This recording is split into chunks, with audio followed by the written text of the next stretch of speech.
Hello and welcome back to Cover by City Book Leaders, because there is nothing like books. This is a new book recommendation like always, and like always I read the book cover to cover. Firstly, thank you very much for the overwhelming response to the initiative. The comments and feedback from you have been really encouraging. Thank you once again. I'm also honored that some very renowned authors and leaders of the industry reached out to us for further recommendations. In subsequent shows, we will be inviting guests and authors, so stay tuned and shukriya once again. About today's review, this book, The Choice by Edith Eger, was recommended by my mentor, Mr. Deepak Khetrapal. Mr. Khetrapal is the managing director at Orient Cement and on board various companies of the CK Birla Group. When he saw the first episode of Cover to Cover, he sent his feedback and the recommendation promptly. Here's The Choice. By the way, The Choice is also suggested by Bill Gates in his top 5 books that he read during the lockdown. So thank you again, Deepak. Now about the author. Edith Eger is a Holocaust survivor, a Jew born in Hungary. She was about 15 when she was sent to concentration camps in Auschwitz along with her family.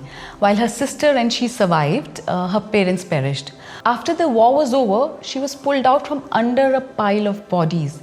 She survived and went back home. She later migrated to the US in 1949 with her husband and daughter. Facing discrimination as a migrant, having no money, and with language as a barrier, she started her journey with nothing but scars of the camp.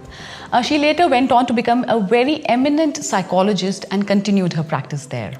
About the book, for me, this book is about taking complete charge of your life. The Choice, as the name suggests, is about choices we make every single day and how the smallest of choices we make carve the course of our life. Divided in 4 parts: prison, escape, freedom and healing.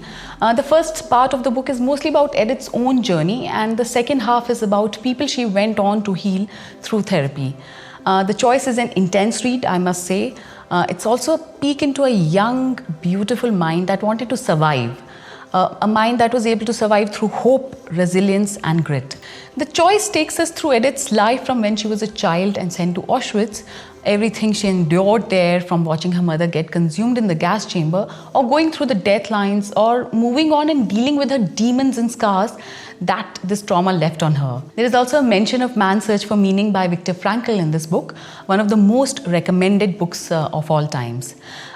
Edith was hugely inspired by Viktor after reading Man's Search for Meaning and continued to be mentored by him throughout her life. I have taken 10 quotes from the book that stayed with me or forced me to think. Here it goes.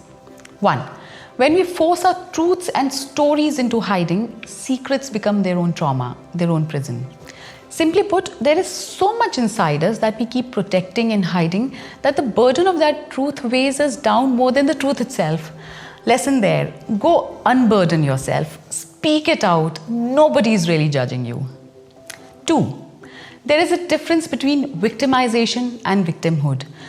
Victimization comes from the outside world. The boss who rages, the spouse who hits, the lover who cheats, or that accident that landed you in hospital and left you crippled for life. Victimhood comes from inside.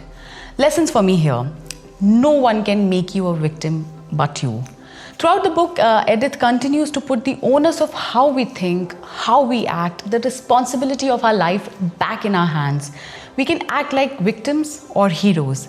The stories are exactly the same, the only difference being how we decide to narrate our story. 3. All your ecstasy in life is going to come from inside. During a ballet practice, this is what Edith's teacher tells her, and it stays with her forever. We tend to pin our happiness on people, events, achievements outside of ourselves. I read this somewhere long back. Create your own weather. Somehow it stayed with me forever. How we feel and behave today largely depends on how we decide to feel and behave. We do get the stimulus from outside world, but the reactions are completely ours to own. 4. Always use your beautiful things, he tells me. You never know when they will be gone. When I read this line, it reminded me of a very dear friend. His father recently passed away, and when he cleared his loft, there were about 20 odd bottles of scotch that were bought from various duty-free shops over the year, still sealed. What may have started as white shirts that were still in their packs now became yellow. In this case, the things were still there, but the person was gone.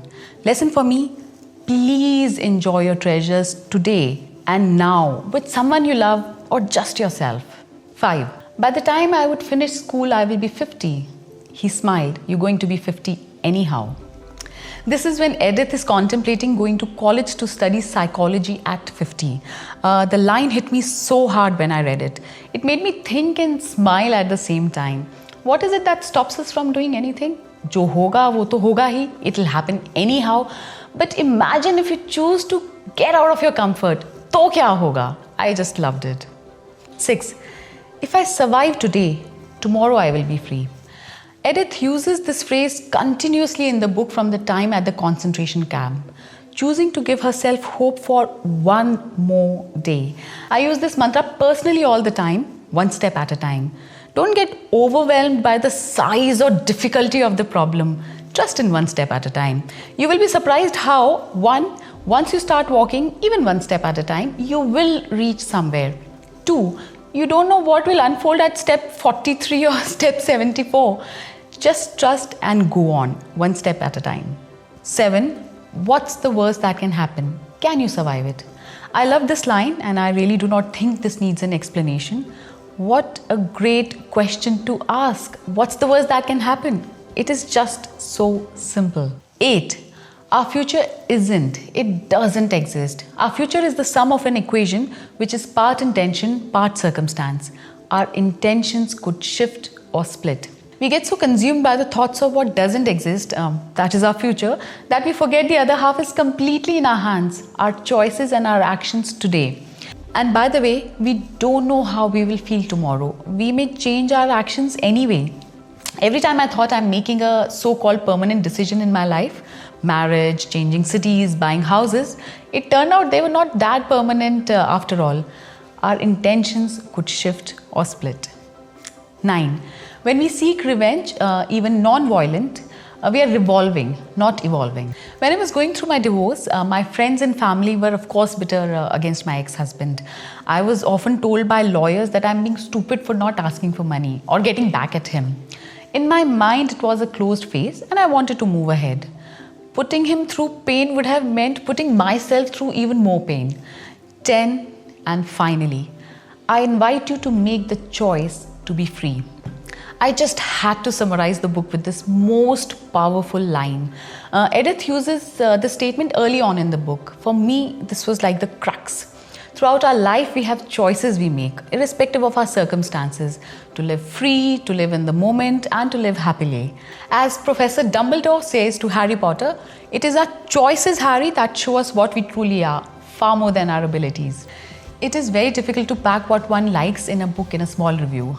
There is so much more to reading at our pace, in a comfortable place, over days sometimes. And then to look back and think how the experience of reading this would have changed us. I do hope you consider reading The Choice by Edith Eger. This is Cover to Cover by City Book Leaders. We would love to see more people read in general, books that have the ability to change our lives, our relationships with ourselves, and with people around us. I know it takes time to flip the pages, but that's how life is, right? When you take a deep dive into life, just like books, it changes our lives for better. I will be back with another recommendation soon because there's nothing like books. Thank you.